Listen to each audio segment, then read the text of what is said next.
Apolisi ku Mangochi amanga Victoria Kingston omwe anali phungu wa nyumba ya malamulo zaka zisanu ndi chimodzi zapitazi mdera pakati ku Mangochi. Mneneri wa polisi ya Mangochi Amina Tepani Daudi wati kumangidwa kwa Kingston kukhuzana ndi zachiwembu zomwe anthu ena akuti amafuna kuchitira a Rosa Mbilizi omwe anapambana pa chisankho cha pa 16 September. Tamanga phungu wakale wa nyumba ya malamulo kudera la pakati mboma lino la Mangochi Victoria Kingston ndi ena atatu. Anthu amene waganizidwa kuti amagwirizana zofuna kuchita mchitidwe wa upandu. Koma pakadali pano sitingakambe zambiri za nkhani chifukwa chokuti kafukufuku athu ali mkati ndipo tikuopa kusokoneza kafukufukuyu. Komano tikamaliza zonse muzauzidwa komanso anthu amenewa akaonekera ku bwalo la milandu kafukufuku athu tikamaliza. For Dreams Media timakunyadirani kwambiri chifukwa munapanga chisankho chotsatira ife kuti tizikupatsirani zonse zomwe zikuchitika mdziko muno.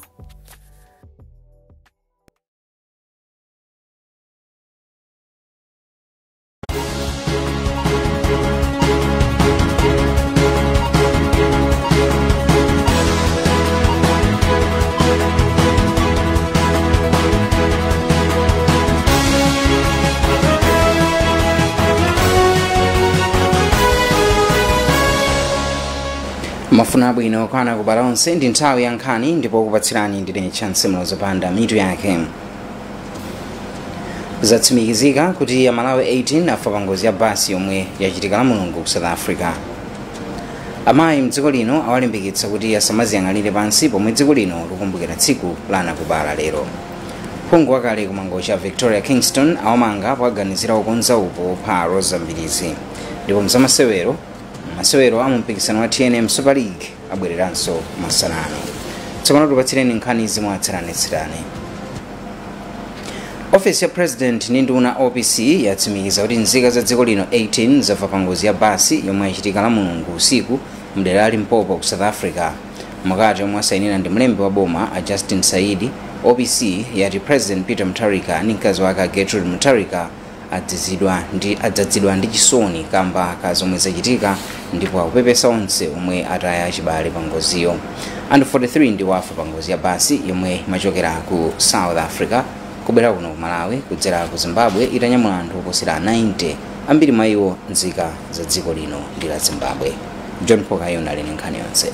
Akuluakulu a boma ati Amalawi 18 ndiwo ataya miyoyo yawo pa ngozi ya basi yomwe yachitika la Mulungu usiku mu dera la Limpopo ku South Africa. Kalata yomwe yatuluka usiku wapitawo yomwe wasayinira ndi mlembi wa office ya President ndi nduna zake a Justin Saidi yati mtsogoleri wa dziko lino a Peter Mutharika ndi mkazi wake a Gertrude Mutharika ndi osweka mtima ndi nkhani ya ngoziyi ndipo apepesa manja onse ofedwa. Koma kalatayi yomwe a Saidi atsimikiza kuti analemba ndiwo yadzapata angotha maola ochepa unduna ona za ubale wa dziko lino ndi maiko ena utatulutsanso kalata yomwe imafotokoza kuti Amalawi 22 ndiwo anali mbasiyo ndipo kuti anthu 14 apezeka ali moyo ndipo ena akulandira thandizo la chipatala pamene anthu 8 anali akusowabe. Basiyo inali pa ulendo ochokera ku South Africa kubwera kuno ku Malawi kudutsira ku Zimbabwe ndipo inanyamula anthu oposera 90 omwe ena ndi nzika za dziko la Zimbabwe ndi ena akuno ku Malawi. Pakadali pano President Mutharika watsimikiza kuti boma lipereka thandizo kumanja onse ofedwa ndipo kuti akufunira onse omwe avulala pa ngozi kuchira msanga. Mutharika athokozanso boma la dziko la South Africa kamba ka thandizo lake pa nthawi ya ngoziyi. Ndine John Paul Kayuni. Munkhani ngati yomweyi anthu anayi afa minibasi yomwe anakwera itachita ngozi msewu wa Khwekhwerere mboma la Dedza. Mneneri wa polisi ya boma la Beatrice Jeffuta watsimikiza za ngoziyo. Zodiac yapeza kuti anthuwa amapita kusalima ku chipondero cha tsiku la anakubala. Apolisi ku Mangochi amanga Victoria Kingston omwe anali phungu wa nyumba ya malamulo zaka zisanu ndi chimodzi zapitazi mdera pakati ku Mangochi. Mneneri wa polisi ya Mangochi Amina Tepani Daudi wati kumangidwa kwa Kingston kukhuzana ndi zachiwembu zomwe anthu ena akuti amafuna kuchitira a Rosa Mbilizi omwe anapambana pa chisankho cha pa 16 September. tamanga phungu wakale wa nyumba ya malamulo kudera la pakati mboma lino la Mangochi Victoria Kingston ndi ena atatu. Anthu amene wakuganizidwa kuti amagwirizana zofuna kuchita mchitidwe wawo pandu. Koma pakadali pano sitingakambe zambiri za nkhani chifukwa chokuti kafukufuku athu ali mkati ndipo tikuopa kusokoneza kafukufukuyu. Komano tikamaliza zonse muzauzidwa komanso anthu amenewa akaonekera ku bwalo la milandu kafukufuku athu tikamaliza. Pomwe dziko likusangalala tsiku la anakubala lero, amayi awalimbikitsa kuti asamaziyang'anire pansi pa nkhani yotenga mbali pandale komanso zochitika mdziko. Omenyera ufulu wa amayi Lingalireni Mihowa wati ndikofunika kuti dziko lidziyamikira kudzipereka kwa amayi maudindo komanso kuwalimbikitsa kuti adzitenga mbali m'madera opanga ziganizo.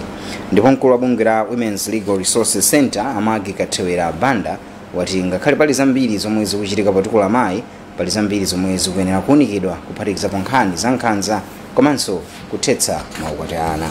Zambiri mu ripoti lomwe walemba Rachel July. Pamene dziko la Malawi likukumbukira anakubala, mmodzi mwa omwe amayankhulapo pa nkhani za amayi mdziko muno Lingalireni Mihowa wati amayi nawo akufunika omawakhulupirira ndi maudindo akuluakulu komanso kuti adzikhala mbali imodzi yopanga ziganizo za mboma.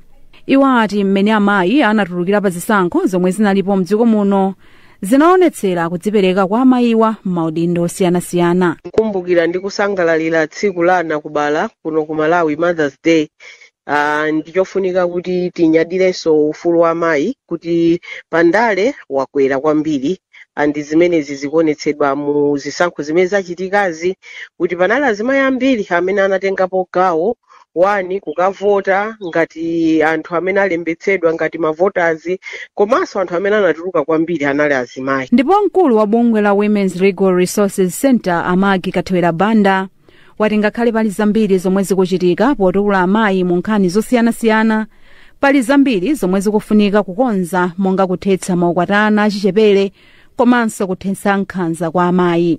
Ngakhale amayi akutuluka kwa maudindo komano tidali mavuto amayiso amene amakumana nawo ngati nkhanza za mbanja, pali nkhani zokhuza maukwati ana achichepere, pali nkhani zokhuza umphawi, palinso nkhani yokhuza kuti ivini kuma nkhani ya udindo omweyo amayi komano kulibe lamulo lenye ndothandiza kuti amayi ambiri apezeke maudindo. Dziko la Malawi limakumbukira tsiku la anakubala pa 15 Oktoba chaka chilichonse.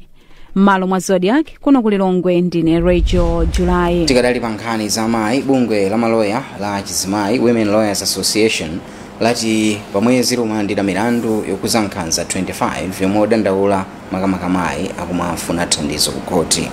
Mkulu wa bungweli Goda Raposo wanena izi mboma la Nchinji pa msonkhano ozindikiritsa anthu za nkhanza, ndipo wati pano ambiri akudziwa njira zomwe akuyenera kutsata ngati akumana ndi nkhanza. Pakadali pano DC wa boma la Nchinji Lucia Chidalengwa wati nkhani zokhuza kugawa katundu wamasiye komanso makolo kusapereka thandizo kwa ana ndi nkhani zomwe ofisi yawo ikumalandira kawirikawiri kuti athandizepo. Mkulu wa bungwe la Women Lawyers Association Goda Raposo wati kusiyana ndi kale pamene amayi amakhala chete kuopa kuneneza awo awachitira nkhanza, pano zinthu zasintha kamba kuti akutha kuneneza anthuwa kwa adindo kuti achitepo kanthu. Raposo ati izi zili chomwe chikamba kulimbikitsa misonkhano m'madera osiyanasiyana yothana ndi mchitidwewu. Chinthu chomwe anthu akufunika kuti adziwe ndicho kuti aliyense ali ndi ufulu komanso alinso ndi udindo pa nkhani za nkhanza. Tidziwe zokuti nkhanza zikamachitika ndi kuti tikuphwanyirana maufulu, tikuphwanya maufulu a munthu amene akuchitira nkhanzayo komanso anthu amene akukuzungulirani. Ngati pali ana pa khomopo ndiye kuti mukuphwanyira maufulu a ana. Pakadali pano DC wa boma la Nchinji Lucia Chidalengwa wati magulu okhudzika apitirize kufalitsa uthenga othana ndi nkhani za nkhanza kwa amayi ndi ana, kamba kuti ofesi yawo ikumalandira nkhani zonga izi zochuluka. Kunoko makesi ambiri amene amatipeza ngati ofesi kwathu amakhala kuti amayiwo anakakhala kwawo kwa bambo, ndiye mwina abambo aja atisiya, pamene paja mwina panali akazi awiri kapena atatu, ndiye chisamaliro cha amayiwa pa chuma chotsala chimene chinali pa khomopo chimakhala chokuti chavuta. Misonkhano yozindikiritsa anthu za milandu ndi malamulo okhudza kuthetsa nkhanza, maukwati a ana komanso kugawa katundu wamasiye ndi gawo limodzi la ntchito za bungwe la Women Lawyers Association yomwe ikugwira ndi thandizo la ndalama la bungwe la Kuluni Foundation for Justice. Malo mwa Zodiac kumchinji ndine Blessings Kangombe. Mukuonera nkhani pano pa Zodiac, tipitiriza nkhani ziposi chidwa pa zikangotha izi.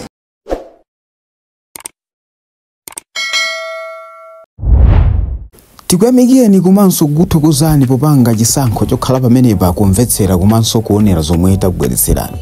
Chomwe tingakupempheni choti ngati muli alendo pamudzi pano tapangani subscribe, chifukwa mukatero inu ndife tidzendera limodzi kuyambira lero mpaka na masiku omwe akubwera kusogoloko. Timabweratu ndi nkhani zochokera ngodya zonse zinayi za mdziko lino, kotero kuti inu simukuyenera kuti mukhale kunja kwa nkhani zimenezi. Tapangani subscribe, like, comment komanso share kuti tikhale limodzi mu ulendo umenewu.